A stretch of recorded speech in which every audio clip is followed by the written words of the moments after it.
So the snippet series of Shana is sponsored by the Saka family and by Yelad Avram Foreman for a Shlema Das Rachel Bas Chana Golda. We are still in the 19th bracha, the last bracha of the Amidah, the bracha of Shalom, our request, our supplication, our plea that Hashem bless us with the ultimate bracha, the Kli Machzik bracha, and that is the bracha of Shalom. We've been making our way through this bracha. We left off with Ba'or Panecha. What does it mean to request, to want, to bask in the light of Hashem's face? We want to be seen. We want to be face to face.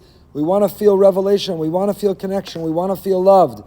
And when did we feel that before? Ki ba'or panecha nasata lanu Hashem Elokeinu. Because with or panecha, you once had that revelation, the greatest moment of revelation, unprecedented, unparalleled, unrepeated, namely Har Sinai, the most seminal moment in all of human history, with the great revelation at Har Sinai.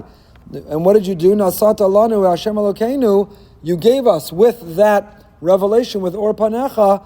You gifted us Torah's Chaim, v'yavas chesed. Tzedakah v'racha v'racham v'chayim v'shalom. You gave us Torah's Chaim.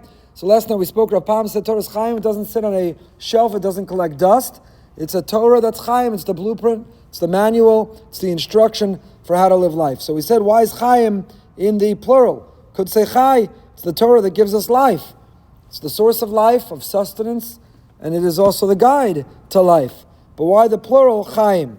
So some Sfarim, it's been suggested because Torah gives us meaning, purpose, life in this world and the next. Chaim, a double life. It gives us real life, real living, meaning and purpose in this world, but it gives us immortality.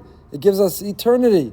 When a person learns and lives Torah, they're securing their place for all time. So the Torah is a gift to us that is a Torah's Chaim, not just Chai, but in the plural in this world and the next. And then we continue. We ask Hashem to give us.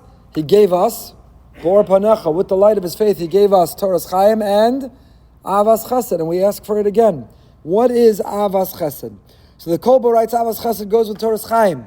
Torah's Chaim refers to Torah Shebachsav, the written Torah, and Avas Chesed refers to Torah Sheba'al Peh. Torah's Chesed al Lishona, the Torah of kindness on her lips. Is there a Torah of kindness and not of kindness? So Torah Sheba'al Peh. Torah Sheba'al Peh. Why is that called?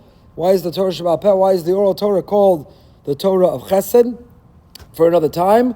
But the Kolbo says, Torah's Chaim and Avas Chesed are the description of the written Torah and the oral Torah. Others, the Siddur Mefurash says that Avas Chesed means Hashem, love us through your love of Chesed. You can either interact with us through din, through judgment and justice, or you can interact with us through Chesed, loving kindness and generosity. So Hashem, you're Avas Chesed, you love to do Chesed. So we're reminding the judge, it's particularly relevant this time of year, we are reminding our Father who's the judge, don't you remember you love Chesed? So yeah, I know I came up short, I know I didn't do the right thing, I know I didn't deliver, but you love Chesed, you love kindness, you love being flexible and generous. So we're invoking Avas Chesed in that way. But others point out, and they note, that we don't say Maisa Chesed or Asiyas Chesed. We don't ask for doing Chesed. We don't ask for bestowing us or endowing us, empowering us, inspiring us to do Chesed. We specifically ask for Avas Chesed. Why? What is Avas Chesed? The Lev Eliyahu, Rav Eliyahu Pian, and others say, because what we're asking for Hashem is the following. A person could do Chesed, a person could do kindness begrudgingly. You could do kindness because the shul office called you and said, for the 15th time, we have somebody who needs a place to stay. We have somebody who needs a meal. Can you host them? How many times are you going to say no? You've got kids entering shidduchim. I mean, the rabbi's going to get a call about you. How many times are you going to say no? So begrudgingly, hesitantly, you really don't want to. You do it with misery. You only figure out the least and fewest amount of times you'll say yes. That's one way to do chesed. But there's another way to do chesed, which is ahavas chesed. Ahavas chesed is you're drawn to, instinctively, intuitively. You love chesed, you run to chesed, you cherish and seek the opportunities and chances to do chesed. Sfarim bring down, for example, Rivka. Rivka who fed, of course, not only Eliezer, but his camels. And the Medrash describes she walked around with the pitchers of water on her shoulder because she was making herself available. Who needs a drink? Who can I take care of? Who's thirsty? That's an avas chesed. Avram Avinu has a bris milah, it's the third day, and Hashem realizes he is in more pain from the inability to do chesed than he is from adult surgery with no anesthesia.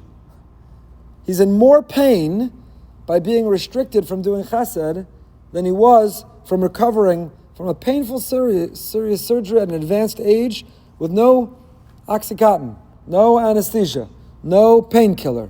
So ve'alachta b'drachav means we follow Hashem and we inherit this from Avram, from Rivka and others, the notion of not just doing chesed, but avas chesed.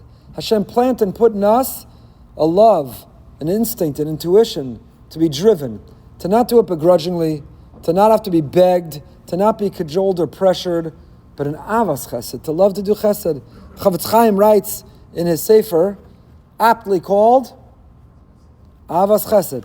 In Chelik Beis, Perek Aleph, he speaks at length about the maila of the midah of Avas Chesed, to be the type of person who runs to the opportunity, who seeks the opportunity, who answers the call.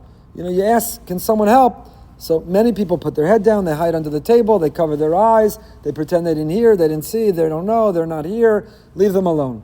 And others say, yeah, please, thank you for the chance to do chesed. I'm looking, I'm grateful. So that's what we're asking for.